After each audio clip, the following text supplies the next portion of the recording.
ಏನು ಸ್ಪೆಷಲ್ ನಿಮ್ಮಲ್ಲಿ ಹೇಳ್ರಿ? ಗೋವಾ ಪಾವ್ ಭಾಜಿ ಸ್ಪೆಷಲ್. ಯಾವುದದು? ತೆಗೀರಿ.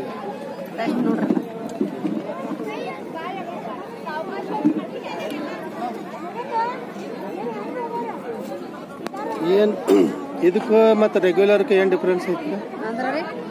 ರೆಗ್ಯುಲರ್ ಪಾವ್ ಭಾಜಿ ಸಿಗ್ತದ ಅದಕ್ಕೆ ಮತ್ತು ಗೋವಾ ಅದ ಏನು ಡಿಫ್ರೆನ್ಸ್ ಅದ? ಟೆಸ್ಟ್ ನೋಡ್ಬೋದಾ? ಬಟ್ ಏನ್ ಡಿಫ್ರೆನ್ಸ್ ಏನತ್ರ? ಡಿಫ್ರೆನ್ಸ್ ಅಂದ್ರೆ ಇಲ್ಲಿ ಚುಗಡಿಗೆ ಯಾರು ಮಾಡಲ್ರಿ ಸರ್.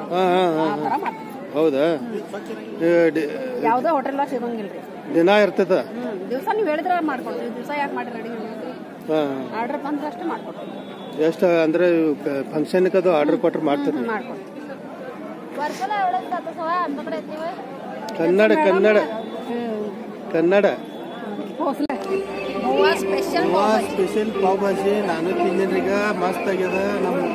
ನಮ್ಮ ಊರವ್ರ ಏನ್ರಿ ಮತ್ತೆ ನೀವು ಬಂದು ಟೆಸ್ಟ್ ಮಾಡ್ರಿ. ಅವರು ಆರ್ಡರ್ ಕೊಡ್ತಾರ. ಆರ್ಡರ್ ಕೊಟ್ರ ಅಡಿಗೆ ಮಾಡಿ ಕೊಡ್ತಾರ.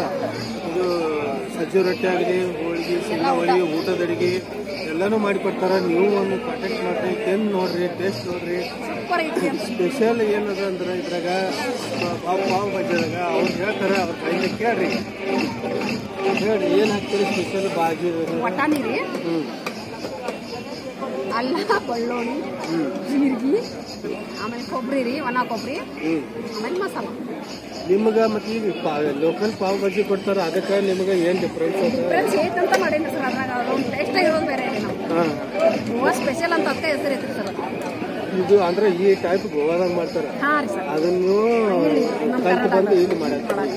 ಇದು ಅಂದ್ರೆ ಇಲ್ಲಿ ಲೋಕಲ್ ಎಲ್ಲಿ ಮಾಡಲ್ರಿ ಸರ್ ಈ ತರ ಮಾಡಿ. ನೀವು ಒಂದು ಬರ್ರಿ, ತಿಂದು ನೋಡ್ರಿ. ಲಾಯ್ಕ್ ಆದ್ರೆ ಅವ್ರಿಗೆ ಸಪೋರ್ಟ್ ಮಾಡ್ರಿ, ಬೆಳೀಲಿ. ನಮ್ಮ ಊರವ್ರದಾರ, ನಮ್ಮ ಕರ್ನಾಟಕದವ್ರು ಅದಾರ, ಬೆಳಗಾವ್ದಾರ, ಚಿಕ್ಕಮಗಳೂರು ಅವ್ರ ಅದಾರ. ನೀವು ಒಮ್ಮೆ ತಿಂದು ನೋಡಿ ಅವ್ರಿಗೆ ಆಶೀರ್ವಾದ ಮಾಡ್ರಿ ಅಂತ ನಾವು ಹೇಳ್ತೀವಿ ಅಷ್ಟೇ.